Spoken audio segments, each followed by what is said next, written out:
David Hockney, you're one of the best known and one of the most enjoyed painters of our day.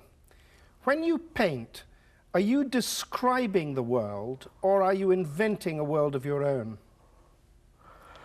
Well, a little bit of both, because you have to invent your own world actually based on from experience. I mean, you can't totally divorce the real world from it, you do. So there's a little bit of both, but I think perhaps more strongly people make their own world in pictures.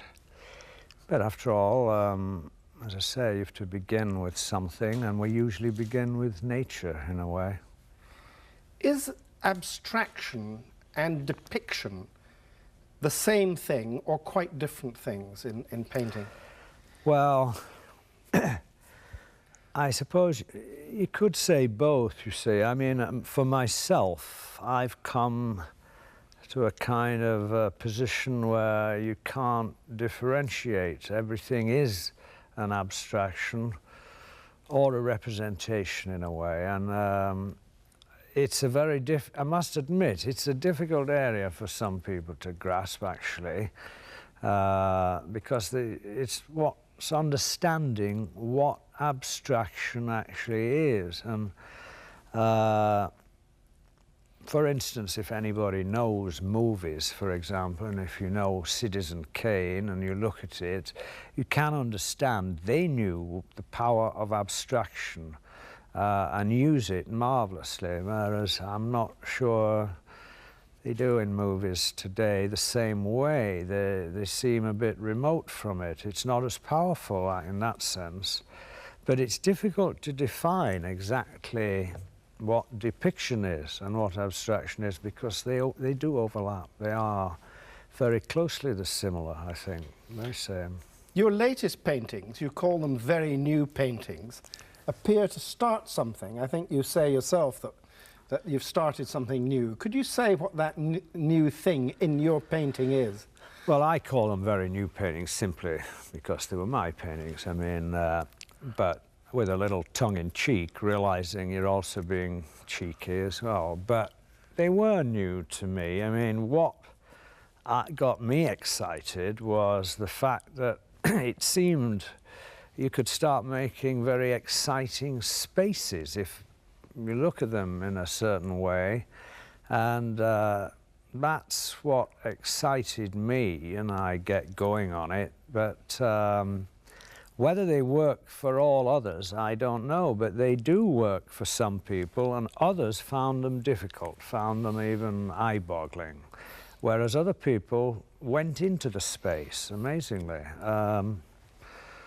I don't know, it's not my concern how it affects others, I don't suppose, too much, really.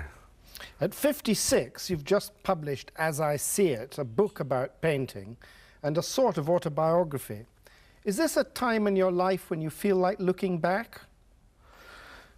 Well, just because of the books there, I do, but I'm not in the habit of looking back very much. I've always said I don't really hold many inquests. I just, frankly, to me, there's only now, really.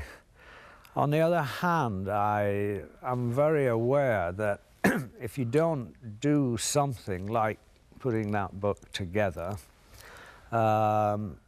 in a way, people don't really know what you've done. I mean, exhibitions, there's not that many people go see exhibitions. If you paint pictures, not that many people see them.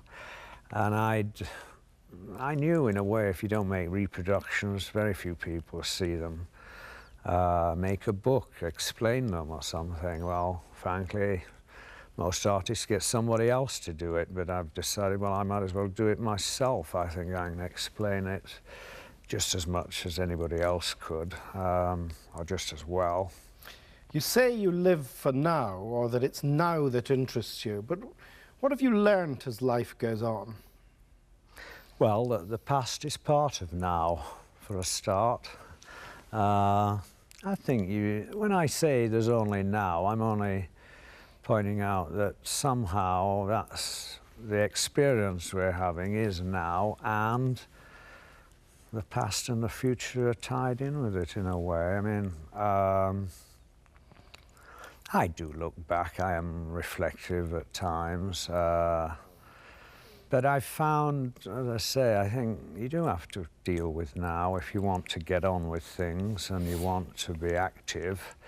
I think if you look back too much, it's, well, it seems as though you're inactive now, that's what it means, really. Look at George Burns, you know, he doesn't go on thinking about Gracie, he does something else, isn't he? Let's look back a bit. Where were you born? Bradford. Who were your parents? Kenneth and Laura Hockney. What did your father do? My father was he was a clerk, actually. I mean, for 28 years he worked for dry salters in Bradford. Then he left because he thought there weren't any prospects, but he'd stuck there 28 years. Then he worked in different places in Bradford, usually as a kind of clerk in an accountant's office, but he wasn't a proper accountant, actually. What sort of person was he? Well, he was very, my mother would say he was very comic. We always thought he was rather eccentric. Although now, I can now realise, for instance, he went pretty deaf at the age of 50.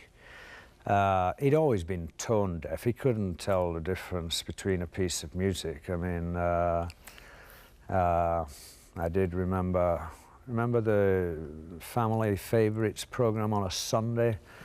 We're all sitting around the table, and on the radio was Mendelssohn's Wedding March, which my mother looked up and said, "Oh, do you remember this, Kenneth?" And we all looked round at him, expecting him to say yes, but he was obviously confused by the question, gets up to the radio, listens very carefully at right up against it, looks at us, knows we think he's Charlie Chaplin's #1 fan, comes back and says, "Yes, it's Charlie Chaplin's Limelight." Well, my mother was a bit disappointed. Was he artistic at all? Well, yes, in a way. I mean, he used to go, he'd attended art school in Bradford in the 20s, evening classes that were called Light and Shade, actually. He attended classes that were called that because, again, remember when they had the Leonardo cartoon? He said to me, yes, he'd studied things like that. It's called Light and Shade. Nobody studies light and shade. Now, it's actually a very interesting thing to study, really, chiaroscuro, but I don't think anybody at art school would do that now. Was your mother a creative person? She just was a busy mother. I mean, creative in the garden. She loved the garden. I mean, to her, yeah, that's creative, watching a garden grow, really, making it. She made a garden. But my father did actually like getting brushes out and painting signs, or paint a sign for anybody on the street, you know, anything. I think he would have liked to have been an artist, actually. I think it's just I mean, I'm sure it was circumstances of the time and so on. When you were a child, did you know what an artist was? Well, we didn't know any artists, you see. I mean, didn't know anybody who made their living as an artist, actually. So I didn't know yet. You know, you look at great pictures and you think, well, somebody made these and they must be an artist, but where are they now? I mean, I can remember the first professional artist I met who wasn't a teacher in an art school, for example. That was Jacob Kramer in Leeds, in the 50s. And there were paintings of his in the art gallery, and he didn't teach. I do remember that, and I thought, well, he's a really proper artist. I mean, really. I was very impressed to meet him, yeah. Did you think you might be an artist then? Yes, I always wanted to be an artist, but as I say, I mean, the mechanics of it, I'd never bothered about. Of course, neither did my parents, actually. I mean, when I left the Royal College of Art, for instance, and I said to my mother, well, I'm going to do a bit of teaching at the Maidstone School of Art, and my mother's immediate question was, well, are you qualified for that? I mean, assuming you were qualified to be an artist, you see. She separated the two. Was your childhood happy? Yes, looking back on it now, looking again when you reflective, so I do look back, and I look back and realise, yes, it was rich and happy, yes it was, yeah. Before you went to the Royal College of Art, you were a conscientious objector and did national service as a hospital orderly. Why were you a conscientious objector? Well, if you remember at the time, I think they were fighting in Cyprus, actually. There was a kind of colonial war going on. And I must admit, I thought about it, I thought, I cannot really do this. This would not, I could not do it. And I found out you could do this, really. So I did, actually. And frankly, I think the army was better off without me anyway, really. I don't think I would have been suitable. Well, are you a non-conformist by nature? In a way. I mean, I say I've never claimed to be a respectable person. I'm not really, in that sense. But now it's a bit different, you see. As I say, if you can't hear, it makes a bit of a difference now. People think you're just not listening to them. Well, it's actually, I'm just not hearing them, that's all. I might be attempting to listen. So that's, I suppose that has an effect as well. But do you think of yourself as a Yorkshireman in any sense? Well, I am a Yorkshireman. What else? That's where I come from. You've never gone back there to live and work. You visit. I visit, but I could actually, I've thought now I could paint Yorkshire actually again. I've been away long enough to see it a little differently, really, and I go a lot. I go to Yorkshire far more than I go to London because my sister lives in Bridlington. I like it. It's very, very unspoiled part of England, rather very old-fashioned, really. Much more like the England of my childhood, oddly enough. So I like going. And I could work there. I realised I could paint there, and I think the landscape would have its effect on me now, because if you fly there straight from LA, first of all, you're struck by how green it is, how really, really green. Here, after all, at this time of year, everything's brown and gold. When you were at the Royal College of Art in London in the 1960s, was that an exciting time to be there, to be a student there? Or Yes. to be in London then? Yes, it was. I mean, it might still be, but I mean, remember, I'm very provincial in the sense that, you know, I was 18 years old when I first visited London. On our street, we didn't know people who'd been there. I mean, it was as far away as America or anything. And I only went to live there when I was 22, 1959. Well, of course I thought it was exciting, thrilling, all kinds of things. I remember West Side Story just opened, which I saw. I started going to the theatre. I mean, it was thrilling, yeah. About then, you must have realised that you were gay. Was that a difficult thing at that time in London? Well, not at the Royal College of Art, really. Frankly, I'd just met Quentin Crisp in the Royal College of Art. He was a model, and he was actually the first person I'd ever met who said he was gay. And he seemed a very balanced person to me. And frankly, it's easy in that kind of community, remember. Yes, it is quite, it's not a difficult thing to face and even have everybody around you, yeah. Was it a good place to learn to paint?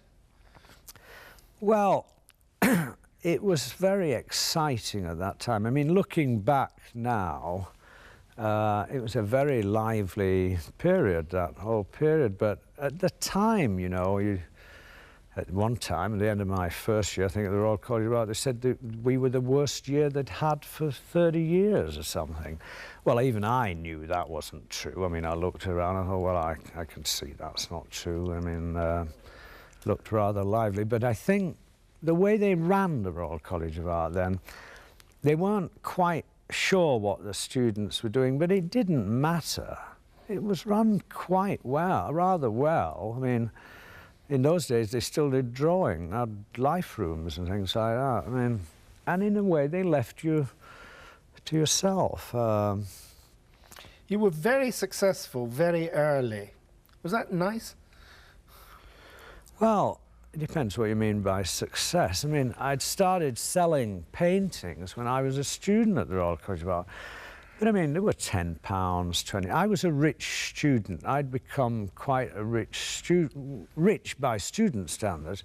I could buy packets of 20 cigarettes. Everybody else bought 10. And I had proper oil paint. I mean, I immediately always started buying better quality paints and canvas, things like that. In fact, I never thought of oneself as success. I mean, the fact that when I left the Royal College of Art and I did teach for about 6 months etching. I taught 1 day a week at Maidstone. And then one month I realised I'd forgotten about the cheque, £90 or something, and I thought, God, I can manage. If I can manage without it, why bother doing even that? And I'd rather do my own work every day. When you paint, doing your own work every day, do you paint every day, one day after another? When I'm painting, if I'm painting, yes, I do actually. I mean, whatever I do, I tend to do they're either a big project, you know, with a deadline. It's like in the theatre, you have to accept there's a deadline, certain deadline. In painting, I don't want any deadlines. I mean, I fix them afterwards. But and I prefer being on my own, utterly on my own, painting. I prefer the room empty. I never listen to music when I paint. I can't really. I can't. I just wouldn't be hearing it anyway, and I'd turn off the noise. It would just become noise, and I'd turn it off. And I must admit, every time I finish quite a lot of things in the theatre, I simply really want to go back to that kind of solitude. It's fun, the theatre, but I like my... How many hours can you paint for at a stretch? Oh, well, if you get going and it's quite intense, I can go 5 or 6 hours before you really stop to eat or something. And even then, sometimes I can go longer. I mean, it depends how excited you are, really. When you are looking at painting, what are you looking for in a painting? Well, it depends what the painting, I mean, I don't know whether you take something to say what are you looking for in a painting. I mean, painting is a very, very wide activity. I mean, extremely wide when you think about what can be done in it. But I don't look for anything particular. I mean, for instance, the other day I got a catalogue. I think the Royal Academy sent it to me, and it was called the Golden Age of English Watercolours. I didn't see the exhibition, but I saw the catalogue. And I opened the catalogue and I'm looking at it, and I think, God, they are marvellous. This is England, this is pictures of a landscape, and I think, supposing these were photographs, how dull it would be. Because although you're looking at, say, landscape, every time you turn the page, there's another way of looking at it. There's a look at what he saw, shadows and things which are difficult in photography and can be marvellous in painting. And I remember spending hours looking through it, and I thought it's a marvellously beautiful book, and it shows you what painting can do and how really what photography can't, I think. And unfortunately, even topographical painting like that, not many people do anymore. But What painters do you admire? Well, I like painting, so I admire what most people know are the great masters of painting. So in that sense, we know who they are. There's Picasso, Matisse, Bonnard, Vuillard, and so on. They are actually the best painters. Since then, painting has changed a little, or people think it has, but I mean, that was a golden age in our time, and I am still affected by it. But I'm affected by all kinds of art, actually. I can be. You had a marvelous experience that you describe in China, looking at a Chinese scroll. What did that mean to you?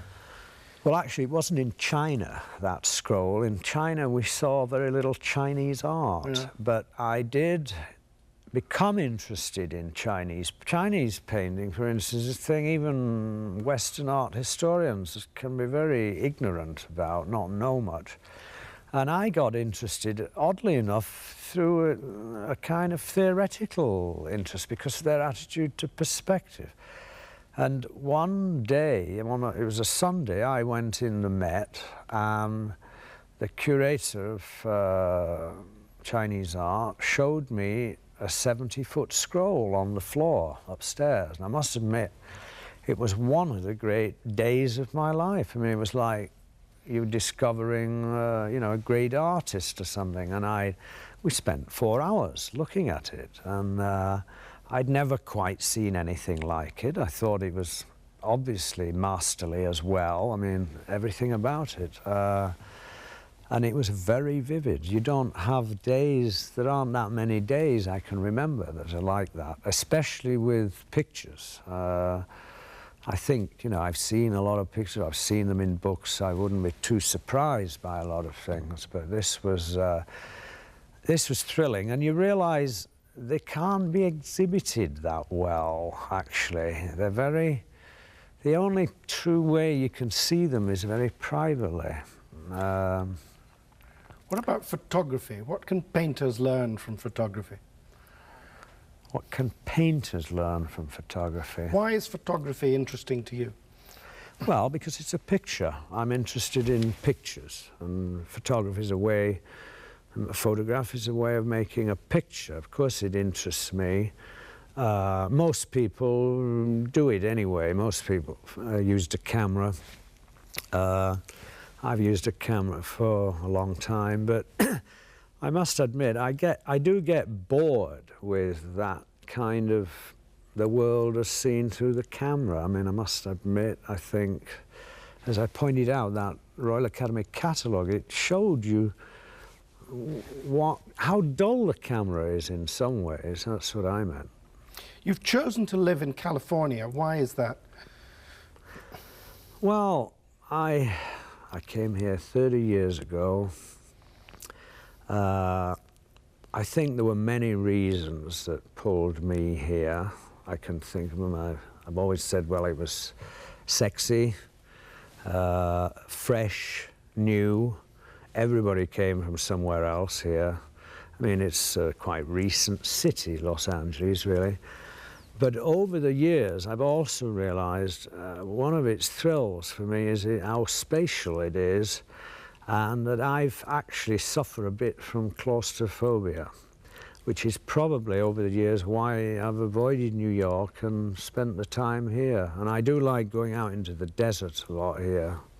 I like that. I mean, there's a certain marvelous solitude there. Is painting a lonely activity? Really, yes, it is. You have to do it on your own. Yes, it is. Are you a lonely person? I'm a loner. I'm not sure. At times I'm lonely, but I just accept that's part of life, really. You know, I mean, if somebody says, are you happy? I'd say, well, of course you don't look at it that way. You just merely get glimpses of it, you know, and that's sufficient. Keeps you going. And the human contacts I have keep me going. But I mean, I must admit, I couldn't stand it if I couldn't be alone for quite a lot of the day. What about your deafness? Has that altered the way you feel about things? Well, obviously it's doing. I mean, you don't know yourself, really. I could tell it would make anybody antisocial, because it makes it, if you can't hear people, you withdraw more into yourself.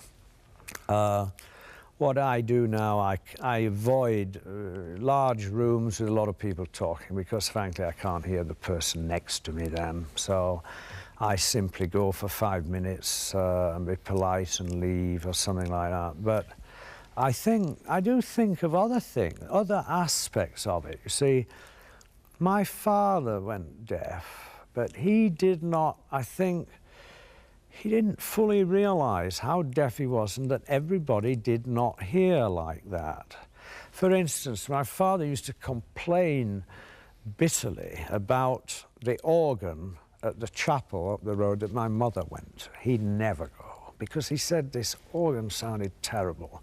Now, to us it sounded rather sweet, actually, but I now realize that there's certain pitches like that, it would sound terrible to him. He didn't realize it wasn't sounding like that to everybody else. Now, I've wondered if you're very aware of it, if you're not using your ears as much, maybe you use your eyes more, because I did notice that at the time I began to realize I was going deaf, I got more and more interested in space in pictures. Now, I can realize that. I look back and I can see, yes, I was aware of I was losing hearing then. Are these connected? Do they make you see a keener space? I do not know. I mean, nobody'd know this was happening to you unless you were an artist anyway doing something about it. Goya was deaf. Goya Do you think that affected his painting? Well, I learned to look at them not long ago, actually, in Madrid. You know, the last paintings, the black paintings, and he went stone deaf. Now, I'm not stone deaf. I mean, stone deaf is, I think, where you're really hardly hearing sounds at all. And when you look at the paintings and all those other screaming, you know, the screaming faces, they would have been silent to him, which might have made a greater emphasis on what the facial expressions were doing. I mean, you have to fill in for this lack of sound in a way. And I think people would do it in different ways. But I've looked at them now from that point of view. I tried to look at them thinking, take away sound, take away noise, take away the bustle that's there. Perhaps that's why he would focus on certain things. I don't know, but... Your father died a few years ago. What did you feel about that? Well, I felt sad and things, but he'd always said, don't mourn him, he said to us. That whatever happened, he'd had a rich life, he thought. And he said that, but of course you do. I mean, you break down. But I do remember he used to, on a little card we put in, he was cremated, and he always had these day glow little things he put on his letters to emphasize things, and I put them all around it, actually, which the funeral people thought was a bit odd, but I thought was in his spirit, really. You've lost friends recently from AIDS. Do you mourn them? Well, every day, really. You think about them every day and then you stop it because there's too many, actually. And it would rather drive you mad if you think about it. And slowly you have to realize it's kind of it's become part of your life, this something you never ever expected. I mean, it's difficult. In a way, I know I have a lot of friends who are in the same, I do talk to them who are in the same predicament. They always say they have to block it out of their mind at times. There's no way, otherwise it's difficult to live, I think. Much of your working life, you've worked in the theatre. What's the appeal to you of designing for the theatre? Well, mostly music. I mean, I've only done... It's the musical theatre I've worked in. Opera. Opera, and a very non-commercial musical theatre. I mean, simply because the music's better, really, and I needed... I've now realised for the theatre I need the music to turn me on, really. The very first thing I did in the theatre was Ubu Ra, which was, of course, Alfred Jarry's play. But then I didn't do anything for 9 years, so I assumed the theatre world didn't really like it or something. And it's, frankly, the world of opera that drew me, simply because people asked me in, and I got very interested when I went in. The other day, you were able to see a show of yours in San Francisco, Turandot, and another show of yours, Die Frau in Schatten, in Los Angeles. That must have been a hell of a day for you. Well, I did, yes. It was a bit mad because they're two enormous pieces of theatre, really. And I must admit I was a bit mad when I realised they were almost overlapping.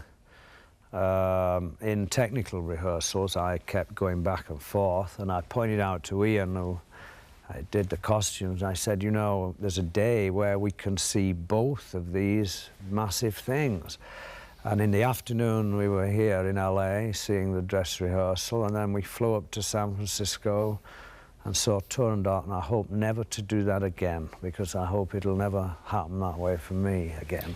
In Los Angeles, there have been these fires which came near your home in Malibu. Where were you when the fire? Frankly, I was up in the Hollywood Hills, and I watched it on television. A thing I rarely watch television, but of course live television is amazing, and I watched it because I saw where the fires are actually all on the drive, my Wagner drive I used to take people.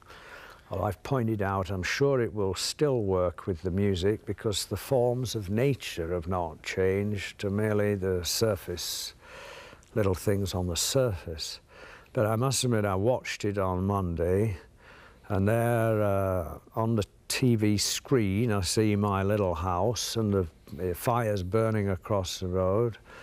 And frankly, I thought I'd lost it, really, but I just shrugged my shoulder. I mean,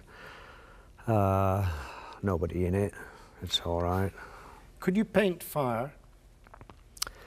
Well, I must admit, watching the pictures of it, which were beautiful in a way, I mean, horrible beauty, but they were quite spectacular. I don't know. I mean, it's not interested me the same as water has. Water's more interesting from other aspects. We must have come out of it and so on. Fire is, but it's like, I mean, as I've talked about living in Malibu, where you live on the living edge of the ocean, it's not the horizon dominates you, it's living water. And that's as fascinating as fire. I mean, we are all fascinated looking at fire, of course. It'll always attract us. But the only fire I've painted, frankly, was in the Magic Flute. The designs you've done for Richard Strauss's Frau in Schatten end with a great assertion of the life force. You put human sperm on the operatic stage. Was it that in the piece that appealed to you? Are you trying to say something in that?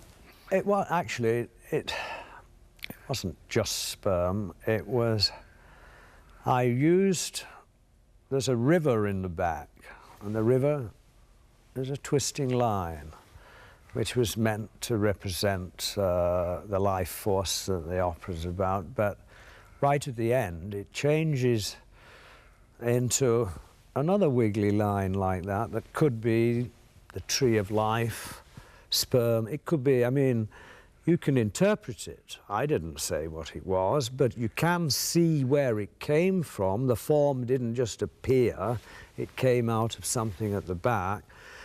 To me, the opera was an affirmation of a life force that is beautiful.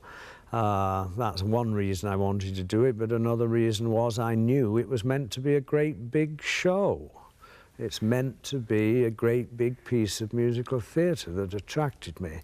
But I did like its message, you know, yes. I think it is, you know, I mean, it is quite deep. And I felt I could help stage it. It's a difficult piece to stage at all.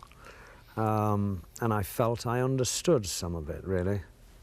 What would you most like one day, far off, I hope, to be remembered by? To be remembered by? I don't know. I must admit I don't think about posterity too much. I'd like to think frankly, I hadn't really hurt anybody, or I'd been reasonably kind to my friends. As for my art, I've no idea. I mean, I like to think some of the books will survive even if the paintings don't. But I don't worry about it too much, actually.